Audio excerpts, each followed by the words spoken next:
श्री यक्षस्थान रहस्य पत्र।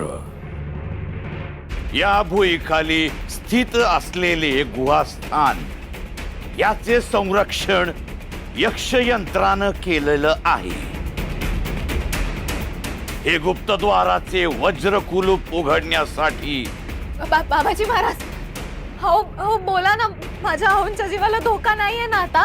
मी कागद दिलाय तुम्हाला बाबाजी महाराज, मी ठरल्याप्रमाणे तुम्हाला कागद आणून दिलाय ना। मी हात जोडते, माझ्या आहोंना काही करू नका ना।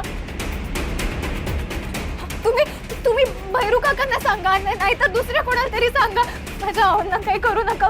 बाबाजी महाराज बोला ना, बाबाजी महाराज। आगाऊपणा नकोय। तू जर आगाऊपणा केला तर तुझ्या आगाऊपणा पायी दिगूला ढगात पाठवीन। तुझं काम केलंस की नाही? मग आता पुढचं काय करायचंय काय करायचं नाही ते झिंगरोबा बघून घेईल। हा, तो सांगेल तसं करायचं। हा? पण तू जर इथं थांबलीस तर मग क्यों काही दिगूला सोडत नाही।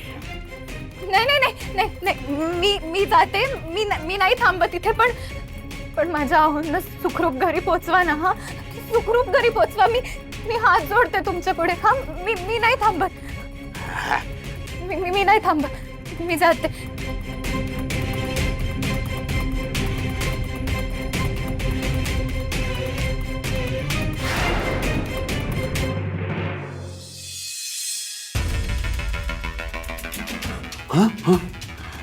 काका, मी तुमच्याशीच बोलायला येत होते। सखू बद्दल ना? काय झालं? नाही, सासूबाईंबद्दल। काय? माझ्या एक लक्षात आलं, सासूबाई सखूवर चिडतात, रागावतात, शिक्षाही करतात, पण काही गोष्टींकडे सरळ दुर्लक्ष करतात। सखूला न बोलता मोकळीक देतात। आज मी सखूला काम सांगायला गेले तर ती चक्क माझ्यावर ओरडली, अंगावर येऊन म्हणते कशी, मला वेळ नाहीये, नंतर करते, सध्या मी महत्वाच्या कामात आहे। दासीला हे बोलणं शोभतं का? मी सासूबाईंकडे समोर तक्रार केली तर त्यांनी मनावरच नाही घेतलं। मी बघते असं म्हणून सोडून दिलं। असं कसं? आणि ही सखू सतत शोधत काय असते, कोणाचं काय हरवलंय? मला तर कधी कधी असं वाटतं ना की या सासूबाईंचीच सखूला फूस आहे। मलाही तसंच वाटतंय। त्या सखूचा जीव घ्यायला निघालेली बाबाजी आणि वहिनी चक्क तिला आपल्या घरात आश्रय देत आहेत का? याशी पलटी का मारायची? आणि तू म्हणतेस ना तशी नक्की काहीतरी यात कोम आहे। त्या सखूबद्दल बाबाजी पण एकदम नरम दिसतात। मी सांगतो ना, आपल्यापासून काहीतरी नक्की लपवलं जातंय, कुठेतरी पाणी मुरतंय। पण या सगळ्याचा शोध आपण लावायला हवा। माणिक, तू बारीक लक्ष ठेवून राहा। काय असेल? भाऊजी, भाऊजी, भाऊजी, भाऊजी, वहिनी, काय झालं काय? आणि एवढ्या धापा का टाकताय? आणि तिन्ही सांज झाल्यावर कुठून धावत येतेस? कुठे गेली होतीस? काय वारा पिऊन आलीस का? अगं काय झालं? मालक घरी आले ना? दिगू दादा ना? नाही, अजून नाही आलाय। पण काय झालं काय? आता दिगू किती उशिरा ना येणार आहे हे आपण कसं सांगणार? आधीच तो त्या वाटेने गेलाय।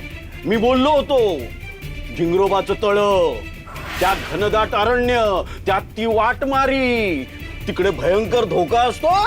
अरे कधी कधी तर बस बस काका, हो दिवे लागणीच्या वेळेस असं अशुभ का बोलताय? जिभेवर सरस्वतीचा वास असतो, आपण शुभच बोलायला हवं। असं अभद्र का बोलताय?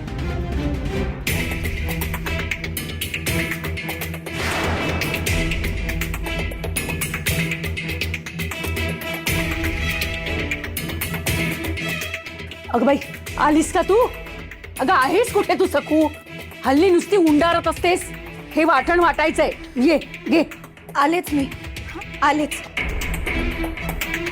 गेली अशी काय?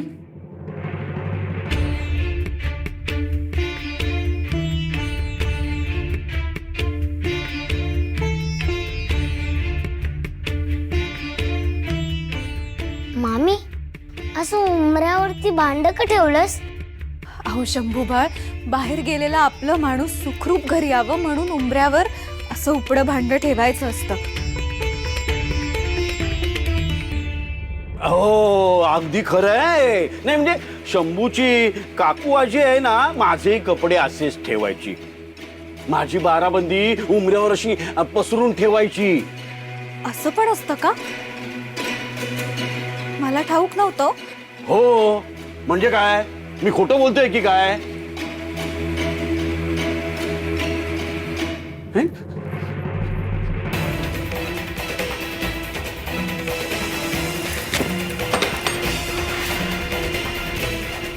काय काय कोणाला विचारून अशी तरातरा येऊन माझ्या खोलीत घुसतेस ग? मी आत येऊ का असं दारातून विचारता येत नाही. आणि मी कधीची वाट बघते तुझी. मला न सांगता न विचारता कुठे गेली होतीस? सखू ऐकू येत नाहीये तुला?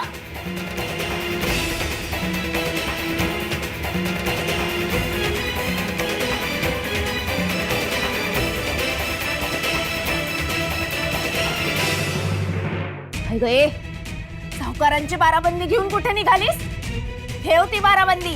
हा लायक सावकारांच्या कपड्यांना हात लावतेस. लायकी काय तुझी? ठेव ती बाराबंदी.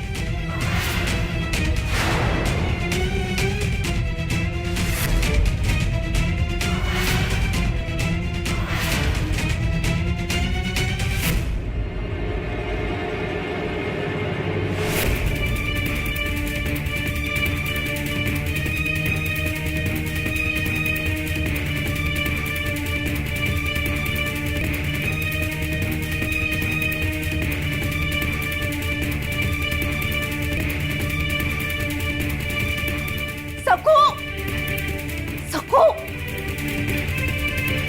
अगं लाज लज्जा आहे की नाही तुला? बघतेस थांब.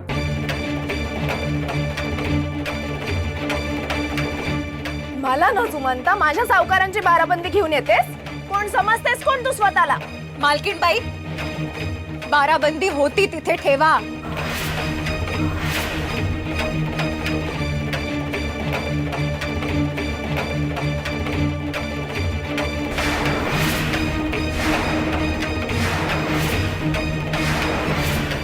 मला हुकूम देतेस? नाही ठेवणार. अजिबात ठेवणार नाही. ठेवा याचा अर्थ ठेवा.